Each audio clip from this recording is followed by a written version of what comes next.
સુરતમાં એક પછી એક હિસ્ટ્રી સીટરો છે તેમને ઉપાડવાની શરૂઆત થઈ છે અને તે અત્યારે શું કરી રહ્યા છે તેની વિગતો પણ હવે આ એસઓજી એકઠી કરી રહી છે, કેમ કે વીતેલા દિવસોમાં જે પ્રકારે હત્યાની ઘટનાઓ સામે આવી છે તેણે આ પોલીસે તેને દોડતી કરી છે।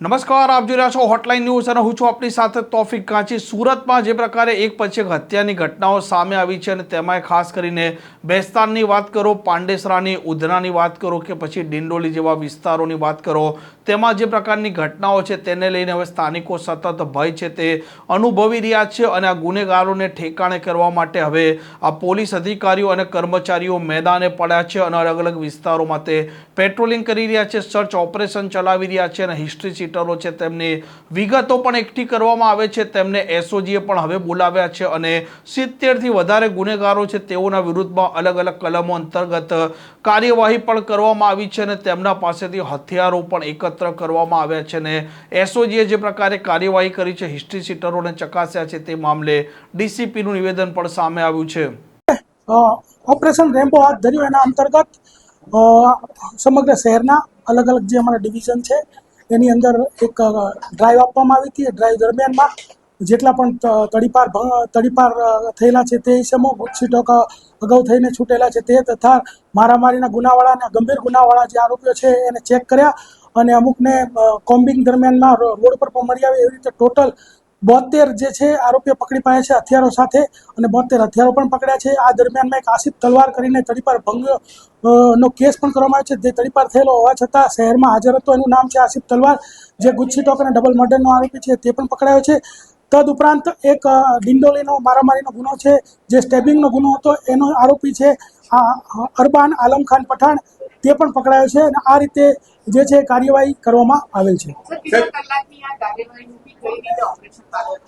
ગઈકાલે સાંજે હાથ ધરવામાં આવેલી હતી અને અમારા ડિવિઝનની જે અલગ અલગ ટીમો છે અને જે અમારા ત્રણેય પીઆઈ છે એને અલગ અલગ ટીમો બનાવી અને અમુક અમારા જે બાતમીદારો દ્વારા બાતમીઓ મળી હતી કે આની પાસે હથિયાર છે એને ચેક કરવામાં આવ્યા, અમુક રોડ પરથી મળી આવ્યા અને આ રીતે જે સમગ્ર કાર્યવાહી હાથ ધરીને 72 હથિયારો સાથે 72 ઇસમોને ઝડપી પાડવામાં આવે છે।